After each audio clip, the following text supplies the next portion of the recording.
මෙහිමයි දැන් අපේ පැත්තෙන් දැන් කියන්නේ මම දැන් වාහන ආනයනය කරන අය වෙළඳ ව්‍යාපාරවල නියැලලා ඉන්න අය ඒගොල්ලොනුත් ලංකාව ඇතුලේ තියෙන තොරතුරු මේ තත්වයන් සැලකිලිට භාජනය කරලා යම් තීරණ ගන්න පුළුවන්. අපිට ඒක වළක්වන්න බෑ. එතකොට සමාජය ඇතුලේ පුංචි බියක් සැකයක් මතු කළා වාහන ආනයනය සීමා කරන්න. ඔය පහුගිය අපි අර සීමාව දාන්න සතියකට කලින් සමාජය ඇතුලේ තිබිච්ච කතා බහ. ඔය ජපානයේ වාහන මිලදී අරගෙන මෙහෙට එවන අය දුරකථන කෝල් මේ ඇමතුම් දිදී යනවා වාහන තහනම් කරන්න යනවද තහනම් කරන්න යනවද අපි කිසි උත්තරයක් දෙන්න බෑනේ. තහනම් කරනවා කියන බෑ නෑ. මොකද එයා අවශ්‍ය කරා මේ තත්ත්වයේ මොකක්ද ආණ්ඩුව ගන්න ක්‍රියාමාර්ගය. අපි ආණ්ඩුව ගන්න ක්‍රියාමාර්ගය හරියටම ගන්න කාටවත් කියලා නෙමෙයි පොදුවේ ඔක්කොටම කියලා මහ ජනතාවට.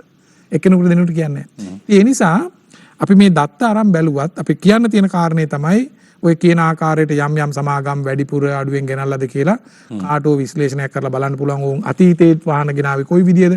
හරියටම මේ 15 වෙනිදා විශාල වශයෙන් ගෙනාවද? එහෙම තොරතුරක් ගියා නම් කොතනින්ද ගියේ කියන කාරණේ. අපිට කියන්න තියෙන නිශ්චිතවම දේශපාලන මේ තීන්දුව ගන්නකොට අපි කිසිදු ආකාරයකට මේ තොරතුරු පුද්ගලිකාංශයක් හෝ කණ්ඩායමක් එක්ක එහෙම බෙදා හදාගෙන නැහැ. පොදුවේ මා ජනතාවට කිව්වා කවද්ද 15 වෙනිදා. ඒ 15 වෙනිදා මේ තීන්දුව ගත්තාම එතනිනුත් අර පුද්ගලික වාහන වලට විතරයි මේ අධිභාරය පැනවෙන්නේ. මෝටර් සයිකල්, ත්‍රී වීලර් සහ වාණිජ වාහන වලට මේක පැනවෙන්නේ නැහැ. එදා ආනයනයේ සඳහා නායවර ලිපි විවෘත වෙලා තියෙන වාහන 1782කට. බද්ධභාරය පනවන දවසේ. පනවපු දවස් දැන් එදානේ කියන්නේ. දැන් ඇත්තටම මැයි 15 වෙනිදා වාහන ගෙන්නුවා නම් එදාට අධිභාරය වදින්නේ නැහැ. ඒකනේ කියන්නේ දැන් අපි 15 වෙනිදා මේක පනවලා කියනවා 16 වෙනිදා ඊළඟට ඇත්තටම බැංකුව වැඩ කරන දිනේ බවට පත් වෙන 18. අපි කියනවා 15 වෙනිදාට පස්සේ ගෙන්නන වාහනවලට 100ට අර ටැක්ස් එකෙන් 150ක අධිභාරයක්. ඒකට දල වශයෙන් 115ක් තමයි දීලා ඉන්නේ. ඒ තීන්දුව ගන්න 15 වෙනිදා. 15 වෙනිදා අරගෙන 15 වෙනිදාම ගැසට් එක ගහනවා කියලා කියනවා.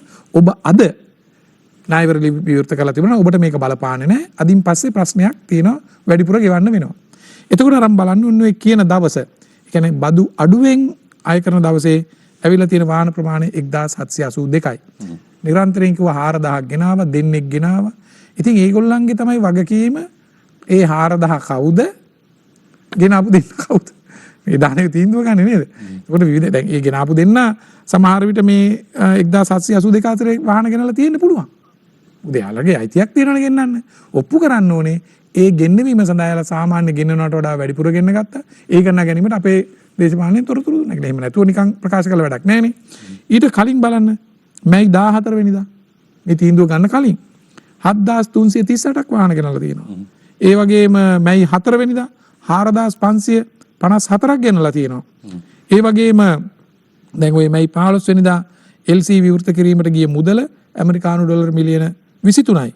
හැබැයි මේ මුල ඉඳලා මේ අවුරුද්ද මුල ඉඳන්ම දැන් උත්සාහ කරන ආණ්ඩුව වැටෙනවා කියන කතාව ඇතුලේ සැකේ හදපුවාම හෝ ව්‍යාපාරික දෘෂ්ටි කෝණයෙන් සමාජලාදී වැඩිපුර වාහන ආනයනය කරලා තියෙන පුළුවන් වෙන දවස්වලත්. මේ මැයි 18 තමයි ගොඩක් අය කතා කරන කතාව. ඔයක තමයි මැයි ඉන්නේ මැයි. ඔය එතෙන් එන්න කලින් මාර්තු මාසේ මිලියන 44ක ගෙනලා තියෙනවා. මේක කියන්නේ පෙබරවාරි මාසේ මිලියන 32ක එක දවසේ ගෙනලා තියෙනවා.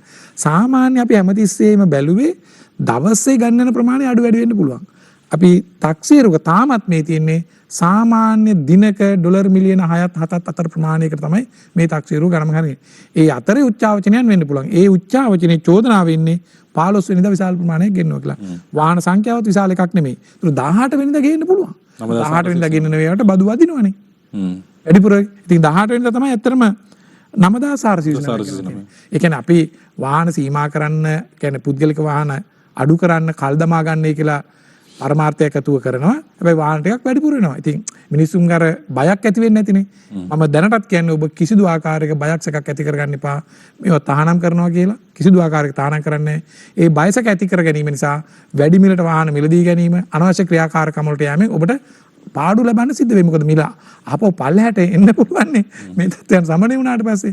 ඒකට දැන් වැඩි මිලට අර ගැනීම ගැටලුවක් වෙන්නත් පුළුවන්. නැත්නම් අපිත් දකිනවා සමහරලාට වාහන ආනයන කරුවන්ගේ පැත්තෙනුත් ඇවිල්ලා කියනවා මේ වාහනේට බදු මෙච්චරයි. එතකොට මේ කිමිලි හෙලාම අපි ලක්ෂ 20යි 15යි 30යි. මේ ගෙනත් තියෙන වාහනනේ. දැන් ගෙනත් තියෙන වාහන වලට තමයි මේ තියෙන වාහන වලට මේක අදාළ වෙන්නේ නැහැ නේ. ඒක තමයි. ඒකටනේ එකතු වෙන්නේ. දැන් අද වෙනකොට ප්‍රවෘත්තියක් එනවා